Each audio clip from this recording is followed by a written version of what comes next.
So bagong series po tayo ngayon. Una, nung January, ano po yung naging series po natin? Series 1, January. Seek first.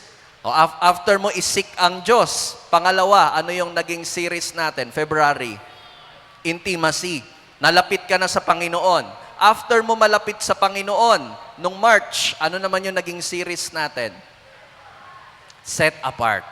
Next naman po, ngayong April, ang series naman po natin is Frontline. Ayan, Called to Lead. Big sabihin, sinik mo na ang Panginoon, meron ka ng intimacy sa Panginoon, na set apart ka na, alam mo na yung pagkilos ng Diyos at pagkilos ng mundo. Ngayon, tinatawag ka naman ngayon to lead, to serve. Amen? So, character is the foundation of leadership. Yan po yung title natin. Ayan, no? Masyado namang seryoso yung topic natin, no? So, sabi dito, yung character daw, yung nagiging pundasyon ng ating leadership, pamumuno. Pag sinabing leadership, hindi lang to yung pagiging pastor, pati rin po yung sa bahay. Amen? No? Yung ikaw ay namumuno sa iyong pamilya. Sino dito yung nanay, yung tatay, 'di ba? O mabuting anak, kuya, ate, bunso. Ayan, nagiging mabuting anak ba tayo? Di ba? So, yun po yung character. Isa siya sa pinaka-foundation. Nakita nyo po yung church natin, ginagawa yung foundation. Maganda ba tignan? Amen? Di ba? Hindi naman eh. Pag nakakita ka ng bahay, ang pinupuri mo yung ganda ng furniture, yung ganda ng building, yung kulay, di ba? Yung ganda, yung laki, di ba? Pero yung pundasyon, bihira ma-appreciate ng iba. Hindi siya flashy. Ibig sabihin, hindi siya ganun kapuri-puri sa paningin ng iba. Ang kalat nga messy nga eh. Pero, napaka-importante ng foundation. Bakit? Kasi yun yung nagbibigay ng proteksyon. Tama? Dun sa building. Matatayo ba yung building pag yung pundasyon gawa sa buhangin? Gawa sa buhangin? Hindi. Tama. No? Hindi. Dapat matibay yung pundasyon. At alam nyo po ba, na kapag yung pundasyon, sabi dito, ang character daw yung pundasyon natin sa ating pamumuno, sa ating leadership. So kapag meron tayong problema sa character, moral weaknesses, no? Yung pundasyon natin may crack. Kapag may crack yung pundasyon, 'di ba? Siya yung sumasalo ng bigat yung pundasyon sa building. Siya yung sumasalo ng bigat.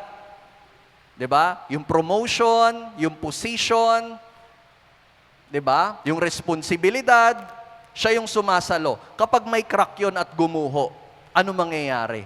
Disaster. Amen? Ayan, so buksan po natin. Sino po may Bible app sa cellphone? O kaya may Bible. Ayan, may physical Bible. Buksan po natin sa 1 Timothy 3, verse 1 to 7.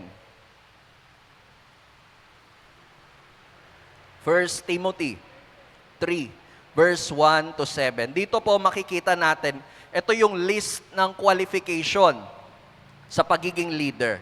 Ayan, sino po dito gusto mag-serve sa Panginoon? Amen, ayan, no? Ayan, so ito yung mga qualification para dun sa mga next na magpapastor. Ayan, or next church leader. Ayan, okay na po ba? Okay na? Sige, buksan po natin, in 1 Timothy verse 3, 1 to 7, sabayan nyo lang po ako sa tingin. Ayan. The saying is trustworthy. If anyone aspire to the office of overseer. Ibig sabihin nito, yung pagiging leader. Sino gusto maging leader? He desires a noble task. Therefore, an overseer or a leader must be above reproach, the husband of 1,000 wife. One wife lang, ayan. Masyado kayo seryoso. One wife. Sober-minded, maayos mag-isip. Self-controlled, respectable, hospitable, able to teach. Not a drunkard, not a violent, but gentle, not a quarrelsome, not a lover of money. Hindi daw minamahal ang pera. Ang minamahal yung churchmate. Ayan. Ay, hindi, mali. Yung pamilya, mahirap mahalin yung churchmate eh. Ingat-ingat. Ayan, no? Ayan. He must manage his own household well, with all dignity, keeping his child submissive. For if someone does not know how to manage his own household, how will he care for God's church? He must not be a recent convert, hindi bago sa pagiging Christian. Hindi daw dapat ma-promote agad o maging leader, church leader, kapag bago pa lang.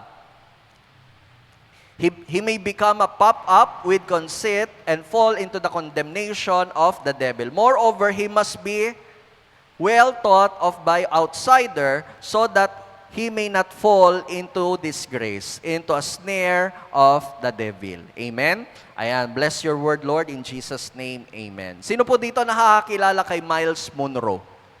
Kilala nyo? Si Dr. Miles Monroe. Sabi niya dito, leadership without character, kapag hindi mabuting tao o sira pagdating sa character, is like a high-speed car without brakes. It is a danger to itself and everyone around it. Tama? No? Yung leadership daw na walang character ay parang isang sasakyan na walang preno. Naranasan ko yan. Kasi yung doon sa street namin, binangga ako, hindi nagpreno. Ang pinindot, yung accelerator, bangga talaga ako. Bag! No? Binangga talaga ako. Experience ko yan first hand. Napakadelikado. Una, syempre, doon sa nagdadrive. Pangalawa, doon sa tao sa paligid mo. 'Di ba? Nabangga niya ako nananahimik lang naman ako, nagtatrabaho. Tumigil pa nga ako. 'Di ba? So ganun daw yung sa character natin kapag yung isang tao nasa posisyon, church leader, o nagsiserve sa church, kapag sira sa character, una, delikado sa'yo at sa tao sa paligid mo. Possible, masaktan mo sila. Ganito kasi ako Ganito naman talaga ako. Tama ba yung ganong mindset? Hindi. Dapat binabago tayo ng Diyos araw-araw. Naaayos tayo. Amen? So ito po, leadership has no protection without character. Wala kang proteksyon. Kapag yung leader, walang character, hindi mabuti. Sino dito yung naniniwala na, or naririnig na to, pag magaling daw, sira sa character, naririnig nyo yun? Kunyari, magaling, ang struggle daw na magaling, medyo struggle niya yung character, yung pagiging mabuti. 'Di ba? Meron naman mabuti, ang struggle naman niya yung pagiging magaling. So dapat meron tayo nun pareho. Paano pastor pag wala pareho? Patay tayo diyan. Paano naman? Sabi naman daw, kapag hindi masyadong kagapuhan tsaka kagandahan, bumawi ka sa pagiging mabuti. Paano pastor pag hindi rin mabuti tapos hindi rin kagapuhan, kagandahan? Importante, mahal ka ni Lord. Ayan. Sabi mo sa katabi, mahal ka ni Lord. Ayan. Diba? No? So, sabi po dito, yung leadership din po is a blueprint.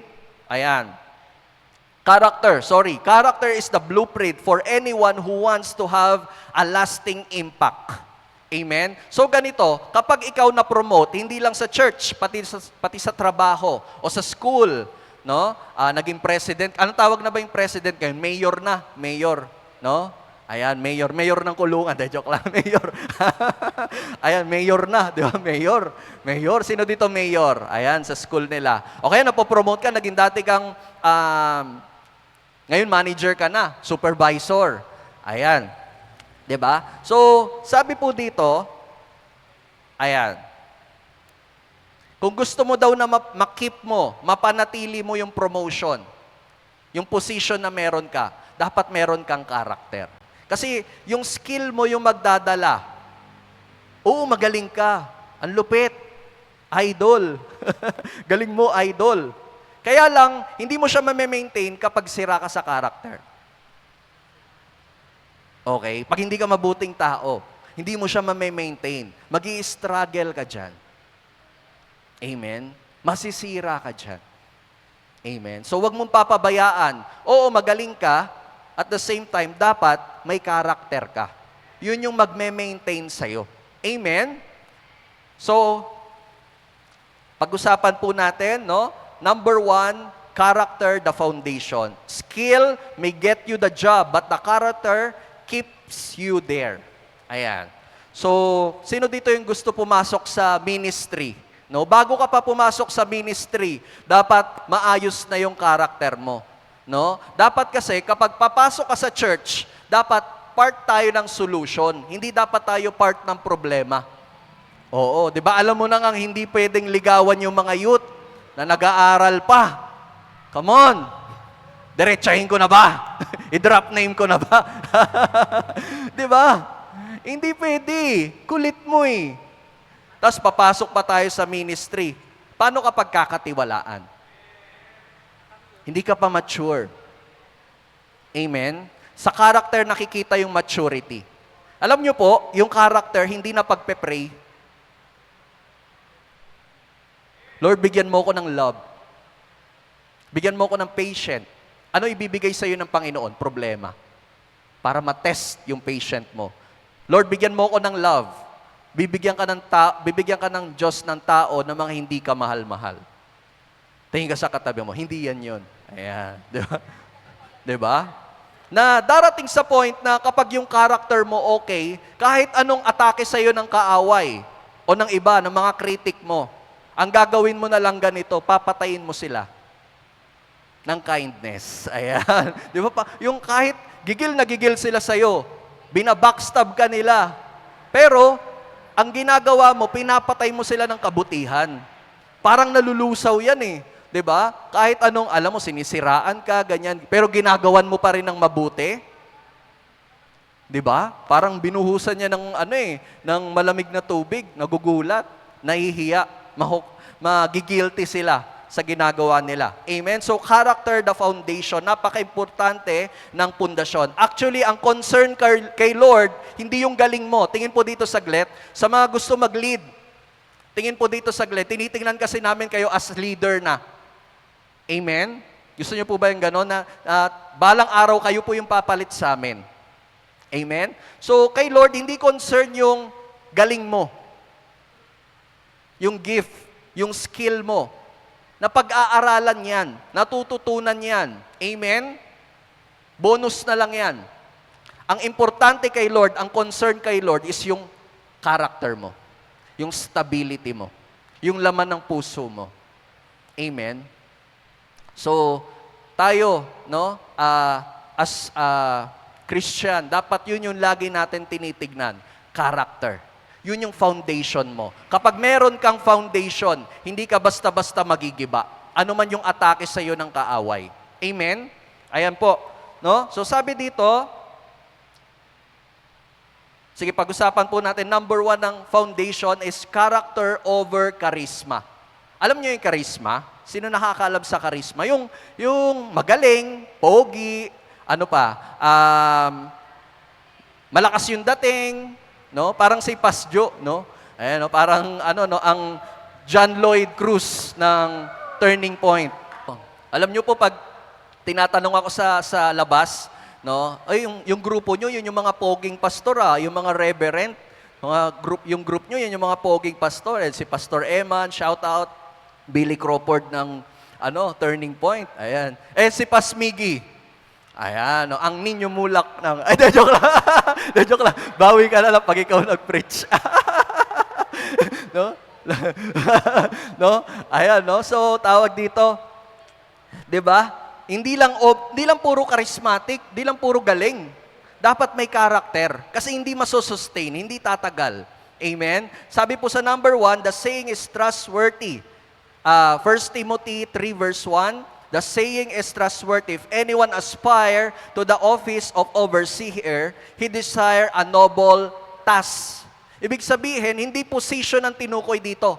Task, trabaho. Okay? So kung tayo, gusto natin mag-lead pagdating ng araw para magkaroon tayo ng position, para magkaroon tayo ng promotion, magkaroon ng power, nagkakamali ka. Hindi dapat status ang hinahabol mo. Dapat service ang hinahabol mo.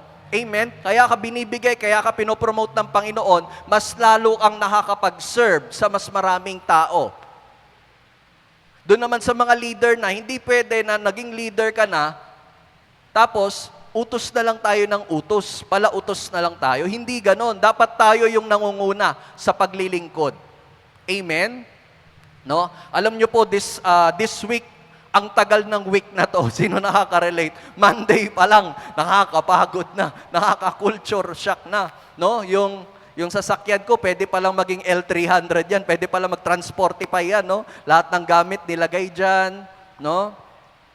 Pwede ba palakpakan natin yung mga naglipat ng gamit? Kasi hindi madali, yung worship team, lahat. Hindi ko na may isa-isa lahat ng ministers, lahat po na nag-effort. Grabe, nakakapagod po talaga. No? Hindi lang ng physical, pati financial, lahat, everything. Willing talaga mag-sacrifice. No? Yun yung paglilingkod. Amen? Amen po ba?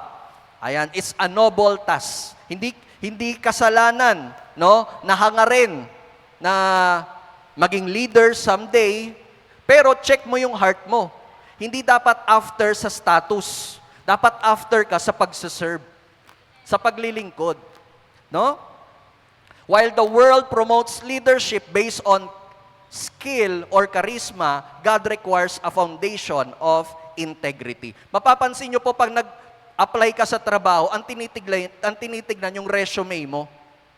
Tapos ang ililagay mo sa resume mo, willing to learn, willing to go extra mile, willing to overtime. No? Pero nung na-regular ka na, hindi ko trabaho yan. Nung na-regular ka na, ang dami mo ng reklamo. Nung na-regular ka na, kunyari ang pasok nyo, 8 a.m., 7:59 mag-aalmusal ka pa. Naka-in ka naman, di ka naman na late. Mabuting empleyado ka naman. Kaya lang kakain ka muna ng 30 minutes. Tapos yung break nyo, 12 p.m., 11:30 pa lang, nagre-ready ka na para mag-lunch. Wow. Sino yung ganyan? No? Tapos 5 p.m. yung uwi, 4:30 pa lang, naka-makeup na, nakapustura na. Ready na mag-ganon. 5:01, 5:02, doon ka uuwi. Para hindi masyadong halata. Kabisado, no? Galawan eh. Gawain ko kasi yan dati.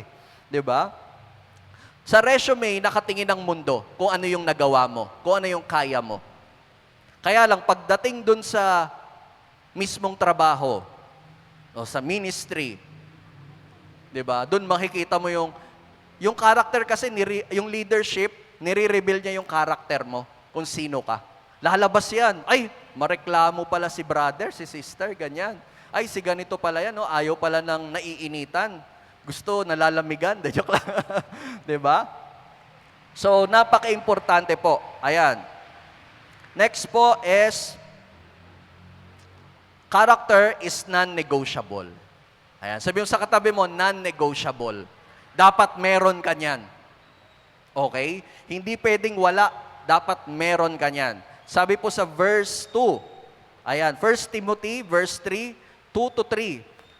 Therefore, a leader or overseer must, nakita niyo yung ginamit na word, must be above reproach, husband of one wife, sober-minded, self-controlled, respectable, hospitable, able to teach, not a drunkard, not a violent, but gentle, not a quarrelsome, not a lover of money. From the Greek word, yung must is they. Ibig sabihin, essential, napaka-importante.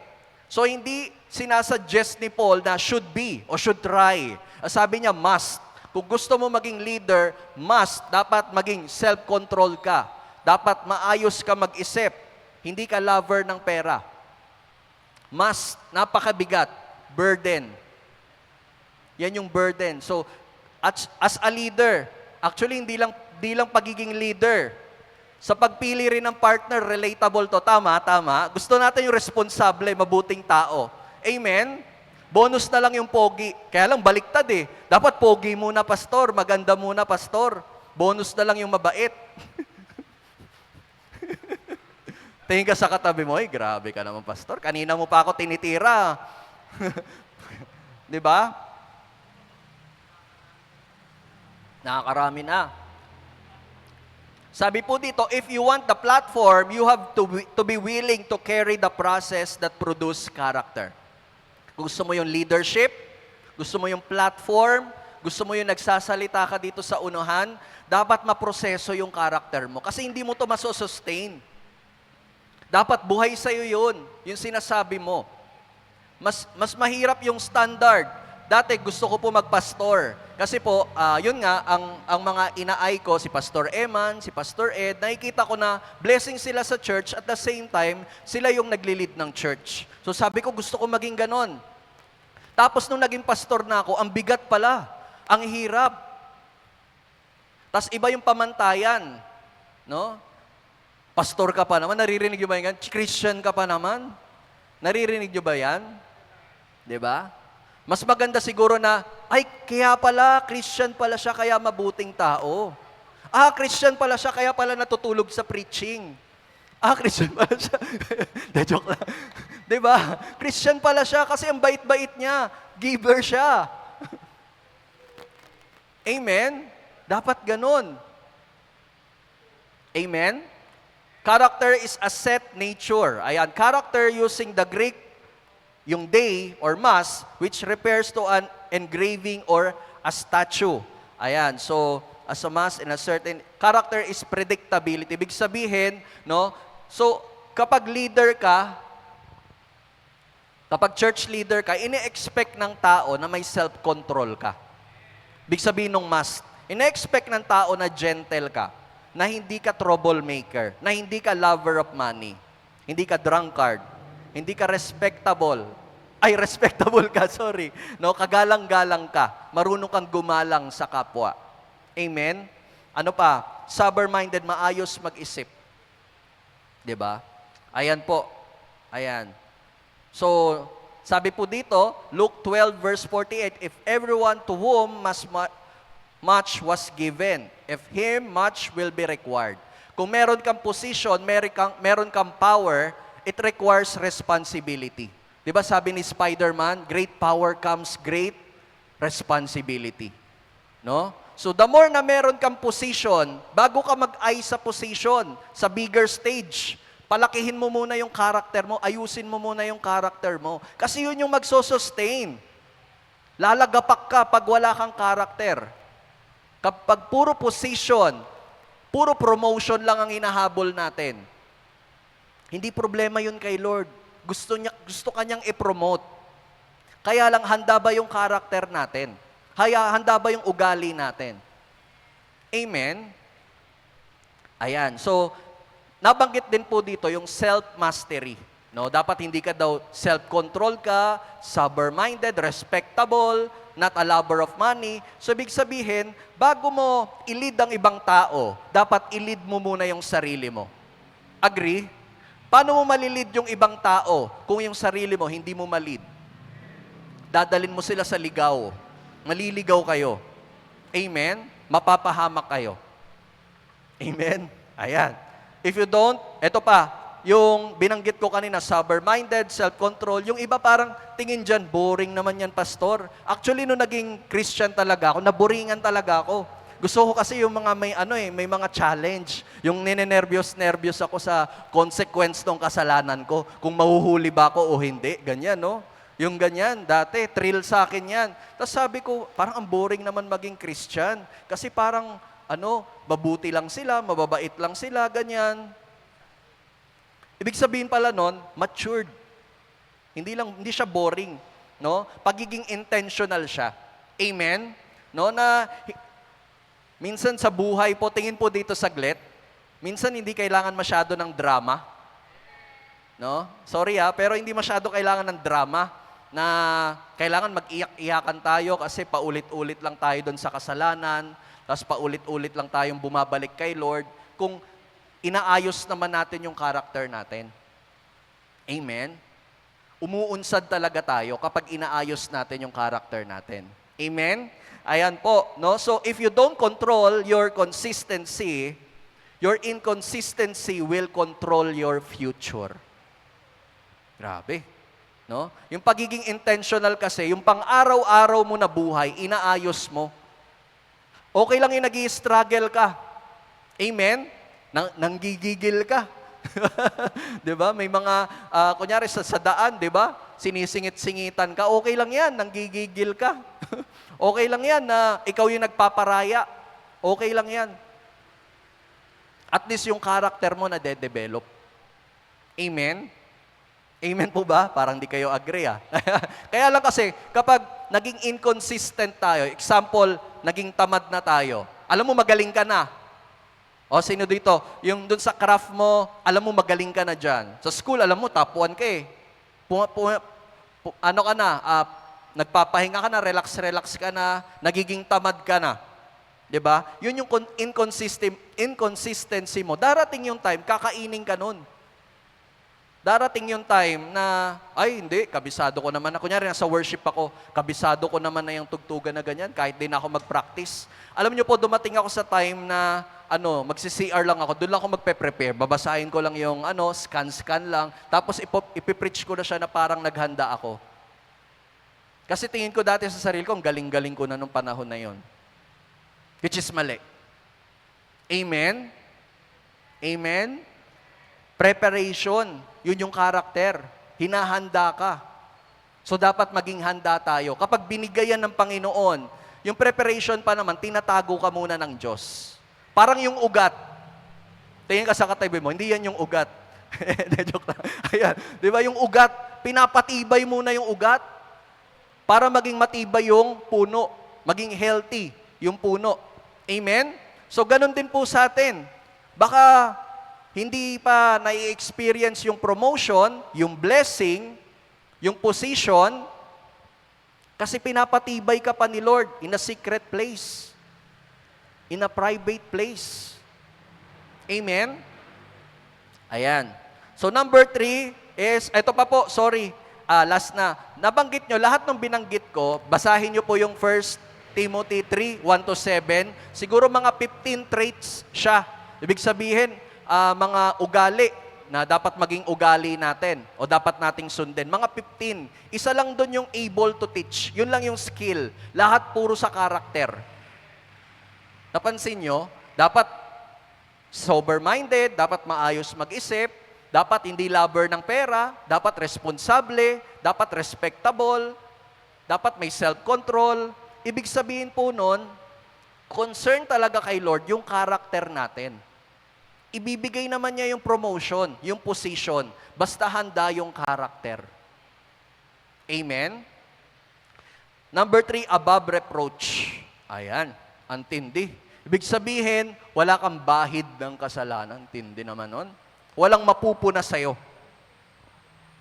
Ayan, no? Parang ikaw yung kataas-taasan, kagalang-galangan. Diba? Amen? Above reproach does not mean sinless. Ayan, from the Greek word, anipelemtos.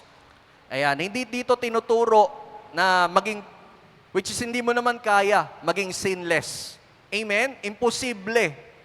Alam natin magkakamali tayo paulit-ulit. Amen? Sino dito alam niya, alam ko magkakasala ako ng paulit-ulit.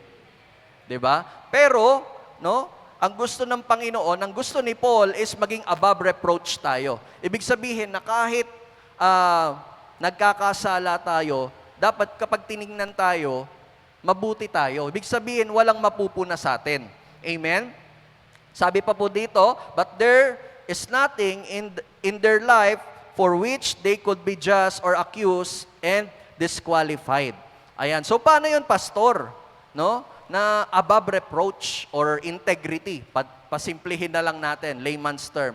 Dapat may integrity ka. Ayan. So, paano siya mapapractice sa totoong buhay? Ganito lang siya kasimple. Meron tayong private life at meron tayong public life. Tama?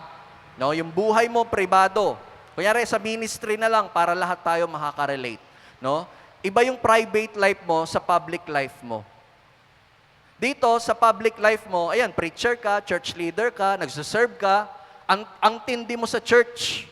Pero dun sa private life mo, wala dun si Lord. Ikaw yung Diyos dun sa private life mo. So, hindi pwede na magkaiba. Actually, threat siya, problema, kapag meron kang double life. Ang hirap magpanggap. Sa totoo lang. Danas ko yan. Yung Tutugtog ako mag-drums, tapos ang dami kong ginawang kasalanan. Yung parang guilty na guilty ka. Ayaw mo mag-serve. 'Di ba? Nararamdaman po ba natin yon? Kasi nga, iba yung private life mo eh. Amen? Inconsistent. Ayan. A leader must be so consistent that no handle can be found to pull them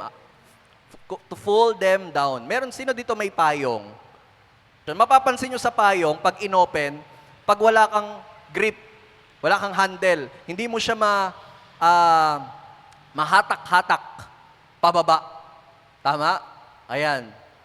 So, mapapansin nyo po na ganun din po sa leadership po natin. Kapag may integridad tayo. Ibig sabihin, kahit anong critic sa'yo, kahit anong gawa ng kaaway sa'yo, hindi ka niya mapupull down.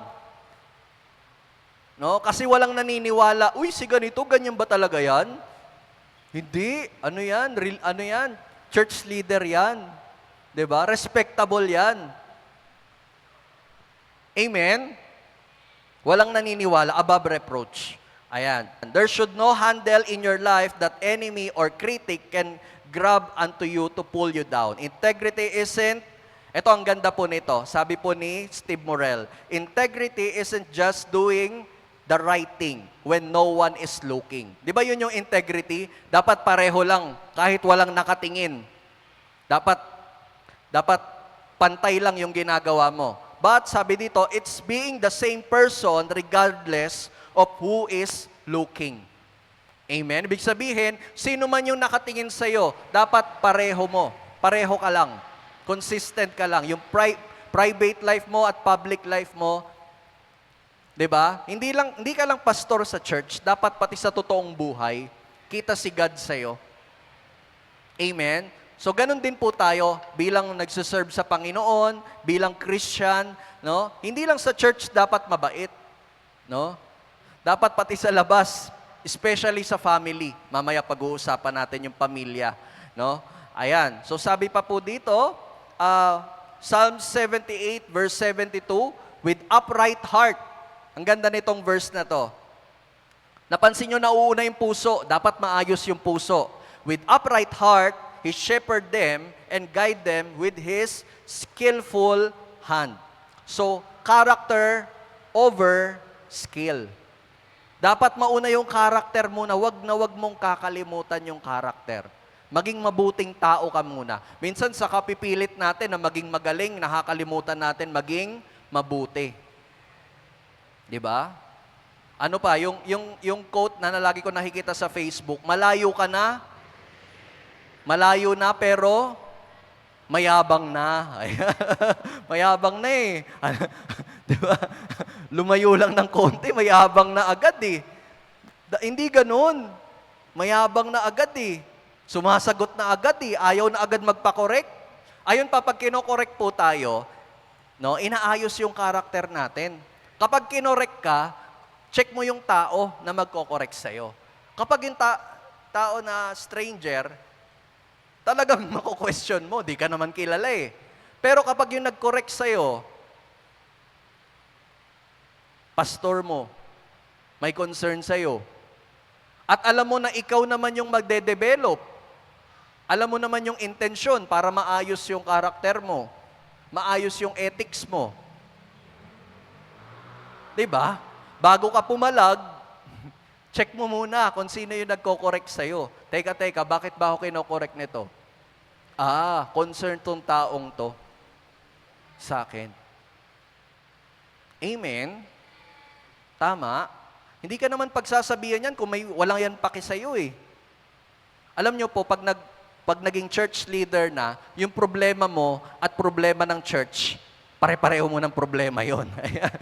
Kaya ngayon, kung yung problema mo pa lang, nahihirapan ka na. Pag nag-lead ka pa, pati yung problema ng member, problema mo na rin. Naalala ko nun, pag bumibili kami nung youth pastor pa po ako, nagmumall kami, nagde-date kami ni Army, ang topic pa rin namin, yung mga youth na matitigas ang ulo, ganyan, paano yung i-resolve, paano aayusin. No? Talagang buhay mo na yan, lifestyle mo na yan eh. Amen? Eto pa, doon sa mga gusto mag-lead, ang topic kasi natin call to lead eh. Tingin po dito sa saglit, yung mga gusto magpastor talaga, no? Yung feeling mo, tinawag ka talaga mag-lead sa church, gusto mo talaga mag-serve sa Panginoon, no? Tingnan mo to as lifestyle. Tingin po dito saglit. Yung pagiging pastor, hindi ko siya tinitignan as position. Tinitignan ko siya as part of my identity. Na gagawin ko to hanggang pagtanda ko. Nakikita ko yung sarili ko na magsaserve ako sa Panginoon hanggang dun sa kunin ako ng Lord. Ganon dapat. Hindi lang para magkaroon ng position, para lang maging sikat, influence. Uy, ang pogi nung nagda-drums, ang pogi nung nagigitara, ang pogi nung nagbe-bass, ang ganda nung nagbe-bass, ang pogi nung song leader. Kinindatan ako ng song leader. Ang galing neto sumayaw. 'Di ba? Sabi pa po dito, yung double life is the greatest threat to leadership. Hindi mo namamalayan. Darating yung time, bigla ka na lang babagsak. Back. Diba? So, ngayon pa lang. Ito, sinasabi ko to, itong topic natin, hindi para i-disqualify ang bawat isa. No. Ngayon pa lang, maayos na natin. Kasi natutunan ko to in a hard way. Kami na yung natuto in a hard way. No? Yumabang, wala kasing karakter, bumagsak, nabatsiba, lahat.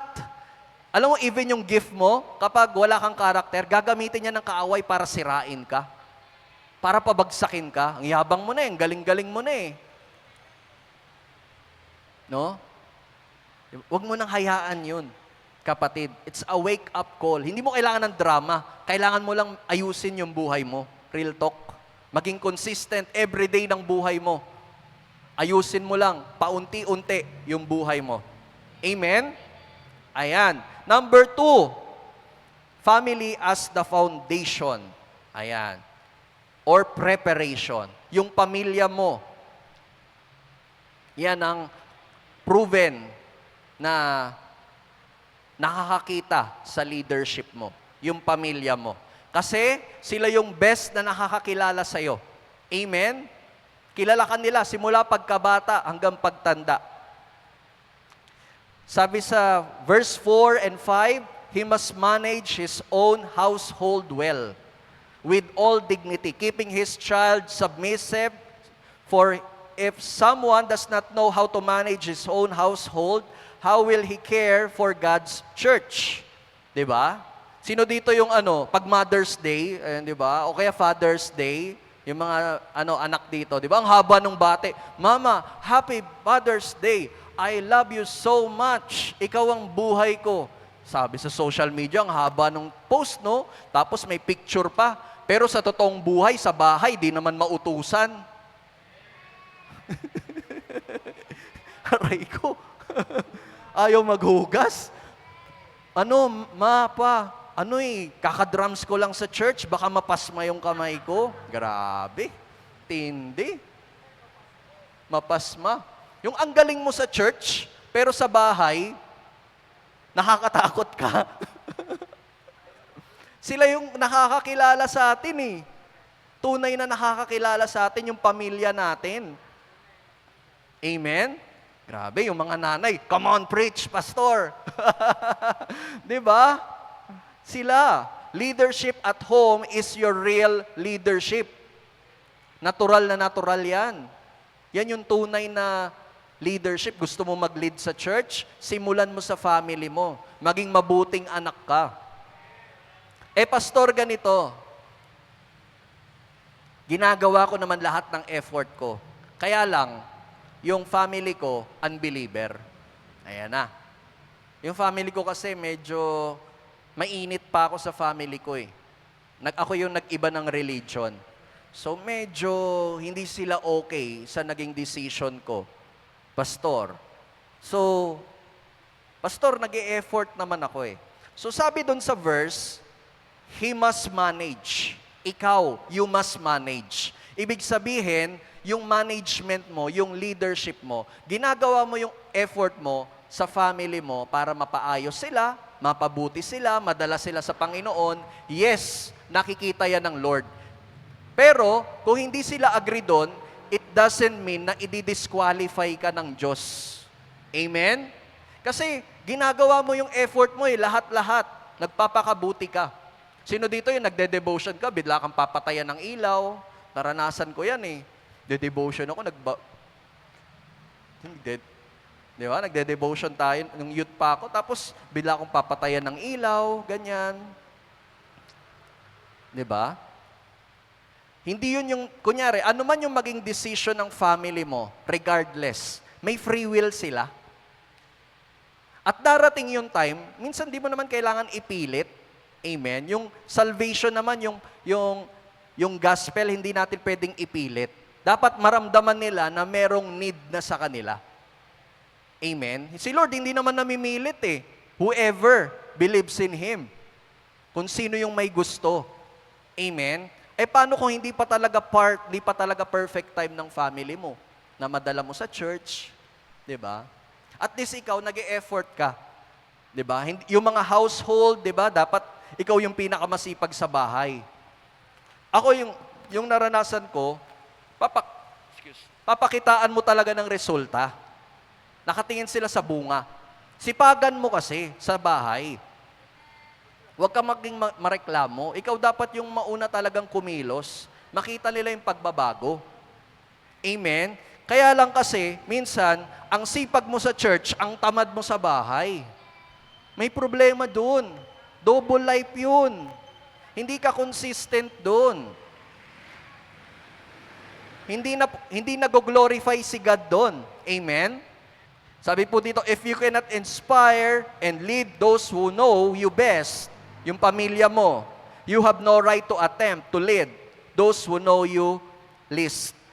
Ibig sabihin, ganito lang kasimple. Kung hindi mo kayang i-manage yung family mo, paano mo i-manage yung congregation? Ang congregation po is family of families. Tama? Grupo ng mga pamilya to. Amen? Paano mo ililid yung congregation? Kung yung family mo hindi mo malid. Ikaw yung tamad, ikaw yung problema. Hindi sila. Ang mangyayari niyan, disaster ulit. Instead na ikaw ang magiging kaayusan, ikaw yung magiging problema. Character is the solution. Gusto mo mag-ministry, gusto mo mag-serve kay Lord, unahin mo muna yung character mo. Patibayin mo muna yung pundasyon. Amen? The home is the laboratory of leadership. If a leader's private life is shamble, magulo, they are disqualified for public ministry. Sorry. Ayusin mo muna sarili mo. Ihanda mo muna sarili. Huwag ka magmadali. Kesa binigay yung position, tapos hindi ka handa, nganga ka.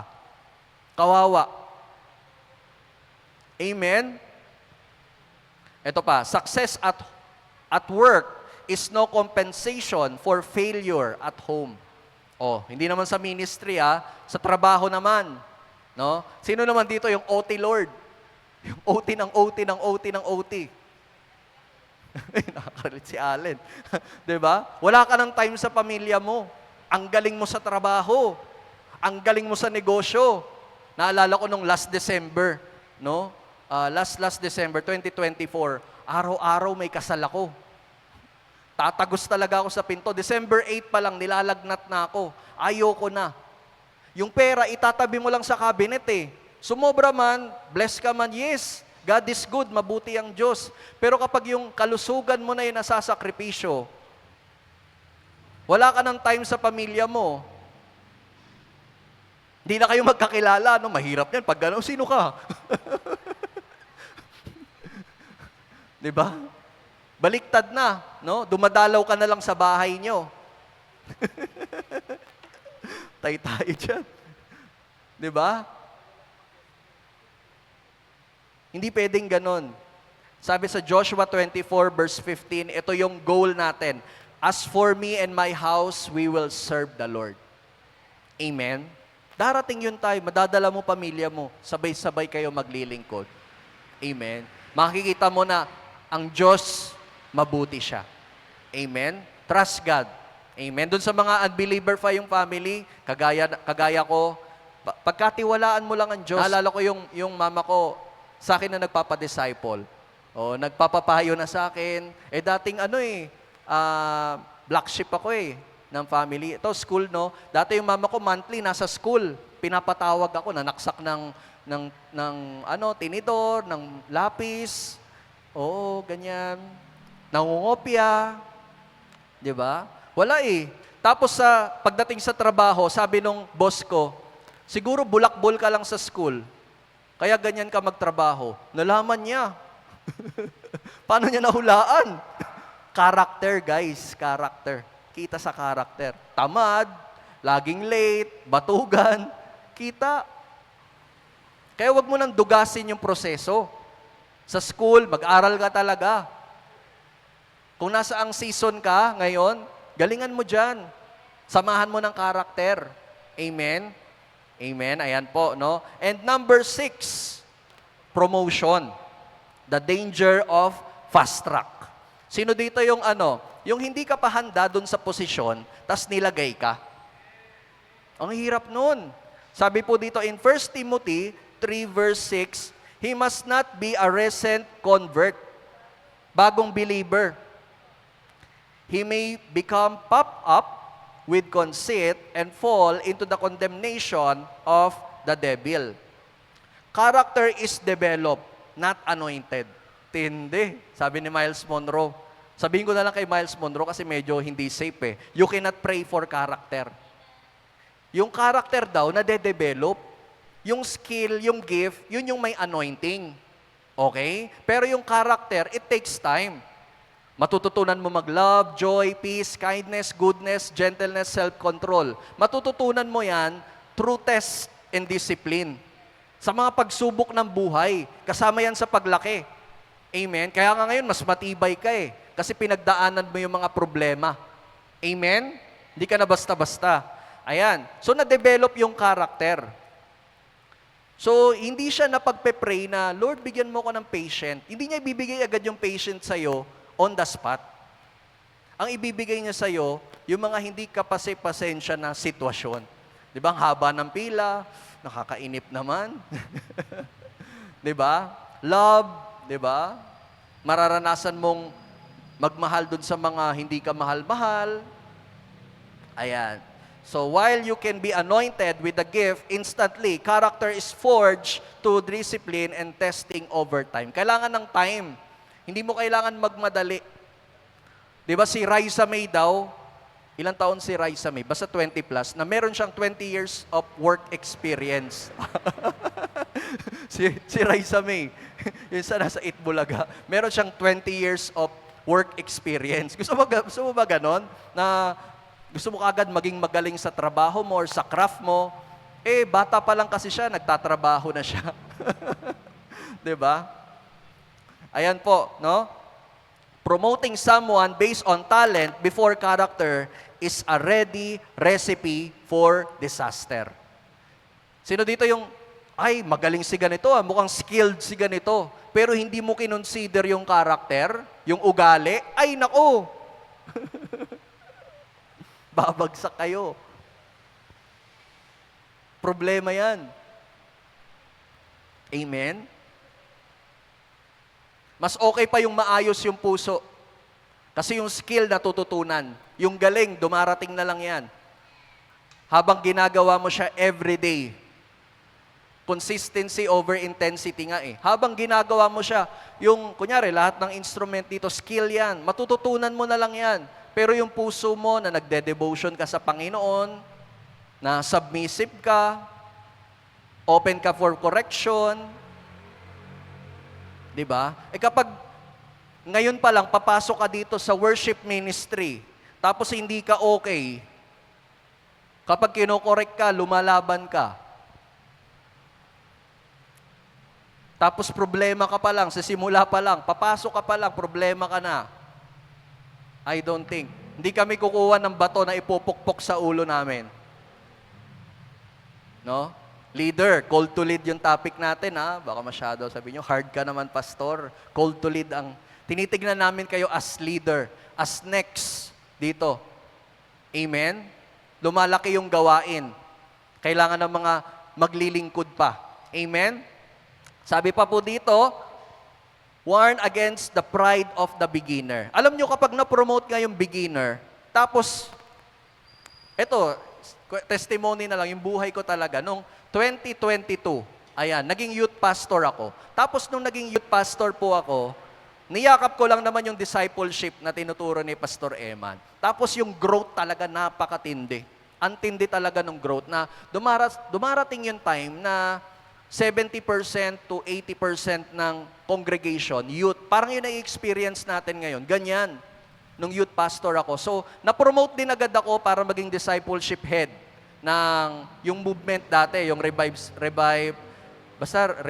something, ganun. 3 church yon, ako yung discipleship head. At the same time, naging Bible school teacher ako. 26 years old, ang bata ko. So, anong mararanasan ko doon? From promotion to promotion. Tapos sa trabaho, ang galing ko pa. Number 1 ako lagi. Hindi ako nagpapatalo. So, sa lahat ng aspeto ng buhay ko, parang excellent. Bago lang ako. Ito napapasok yung pride of the beginner. Magaling naman ako eh. Yumabang.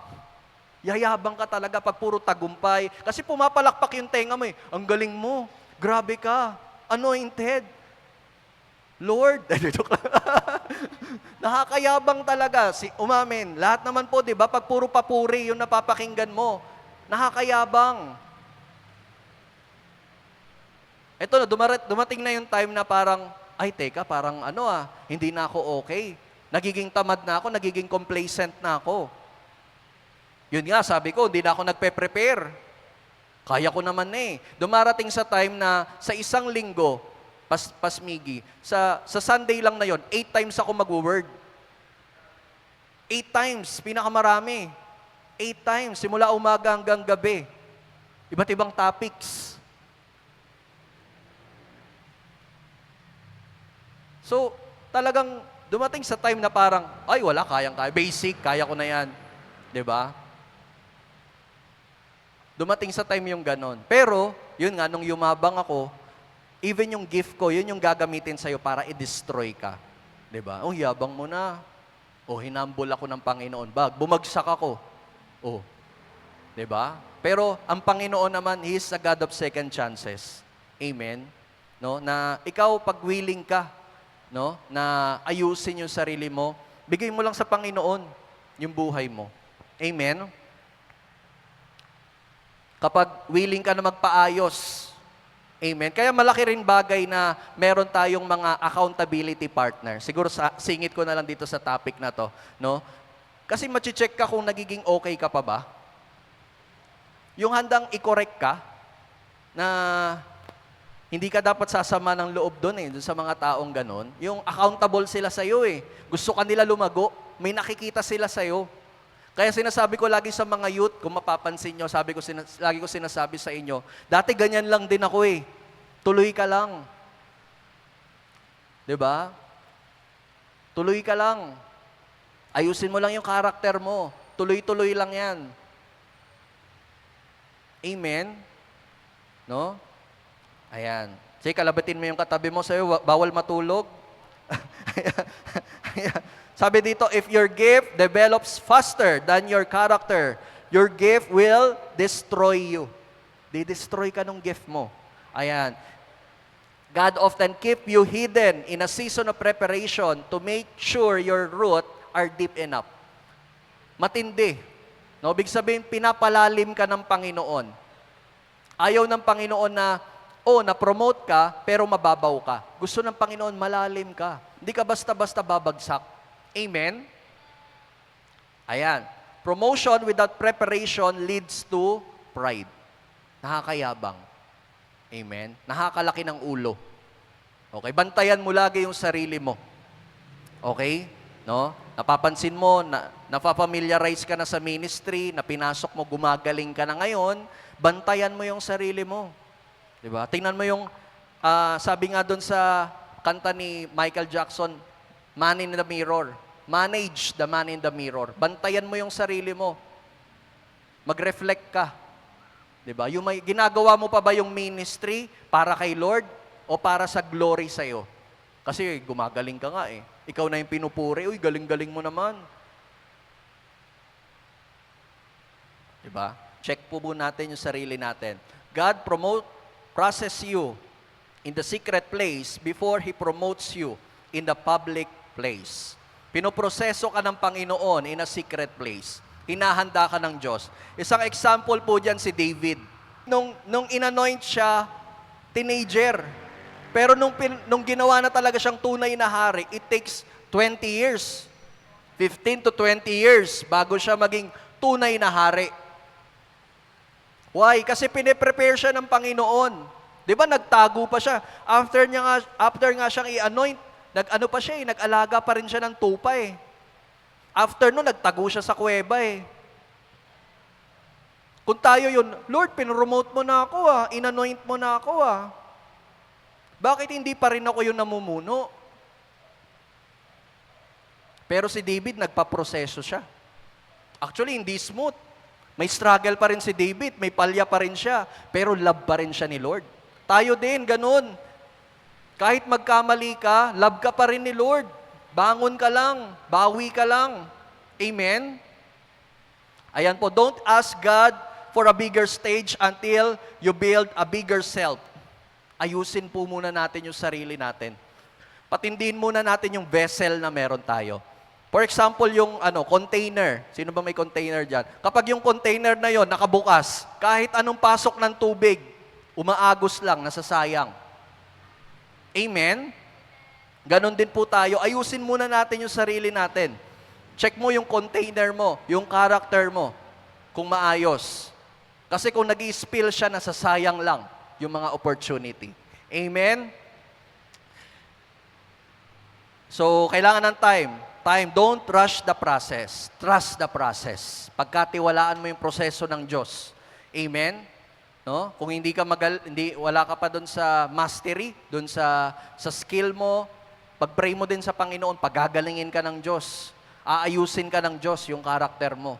Na darating yung time, kapag pinromote ka na ng Panginoon, doon sa position, handa ka. Amen? Hinahanda po tayo ng Panginoon. And lastly, number 7, reputation. Reputation. Hindi ka lang dapat maayos. Hindi lang sa church, dapat outside the church. Sa pamilya mo, okay ba tayo? Hindi lang dapat magaling sa ministry. Sa gawaing bahay, kamusta? Diba? So yun, reputation.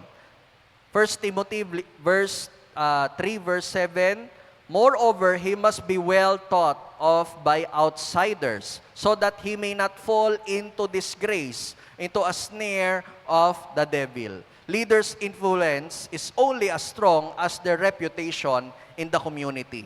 Alam niyo po, kapag buhay mo, yung patotoo, yung witness ka, yun yung best advertisement ng church kung paano kumilos ang Diyos. Hindi mo kailangan mag-preach. Pakita mo lang yung buhay mo. Yung iba nga, naboborn again, hindi mo palang sinesharan eh. Sa buhay mo palang, blessed na sila. Sino dito yung nakikita nila, nagsaserve ka na sa Lord. Yung i-chat ka na, ako nga, pastor, ganito na yung buhay ko eh. Mga kabarkada ko noon, mga kaibigan ko noon, ganito yung buhay ko, tulungan mo nga ako. Diba? Pastor, ganito yung buhay ko, puntahan mo naman ako. Nagiging ilaw ka na sa kanila eh. Sa mga nadidiliman, dun sa hindi nila alam yung direksyon ng buhay nila, nagliliwanag ka eh. Ikaw yung nagiging pattern nila eh. Sabi po sa Matthew 5, verse 16, let your light shine before others. Yung buhay mo, yung buhay na patotoo, kung paano kumilos ang Panginoon. Amen?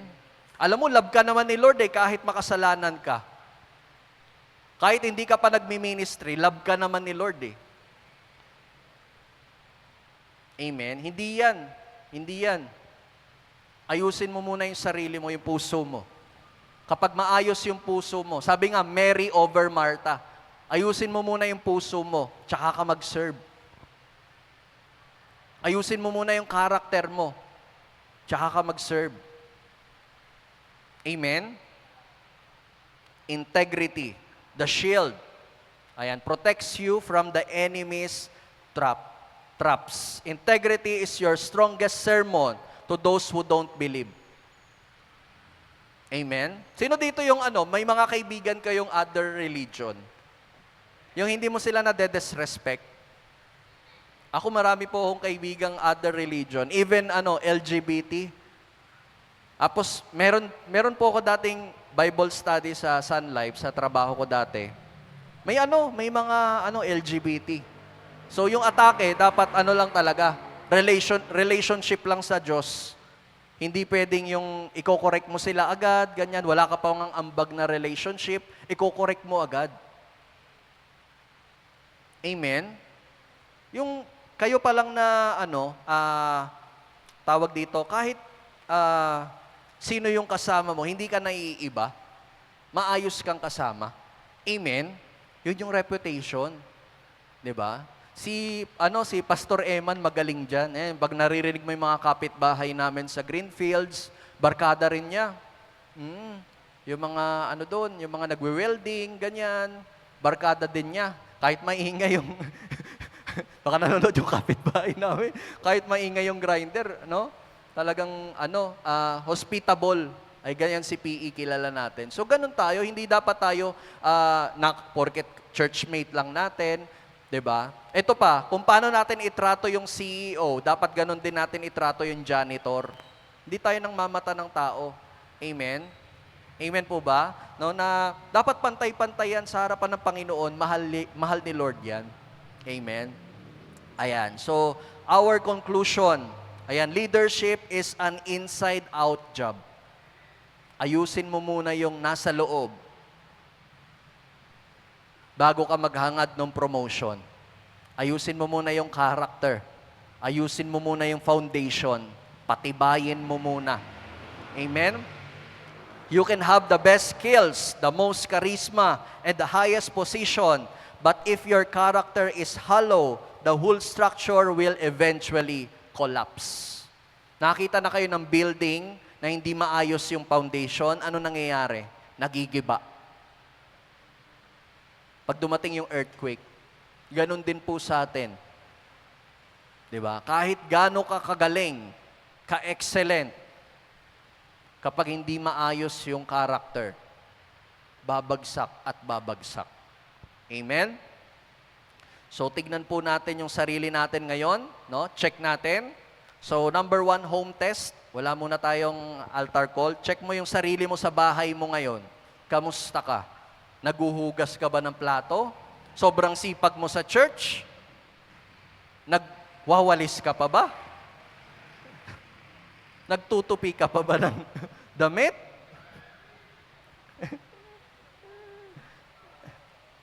If you aren't leading with love and integrity at your house, you aren't ready to lead at church.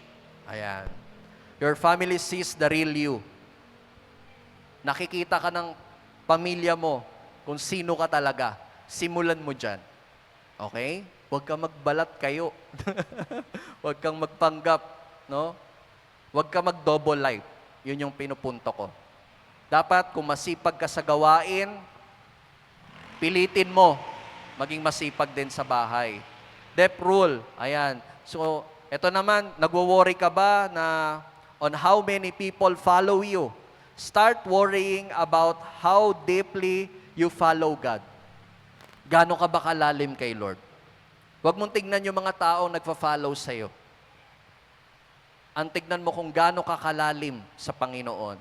Let Him handle the promotion. You handle the preparation.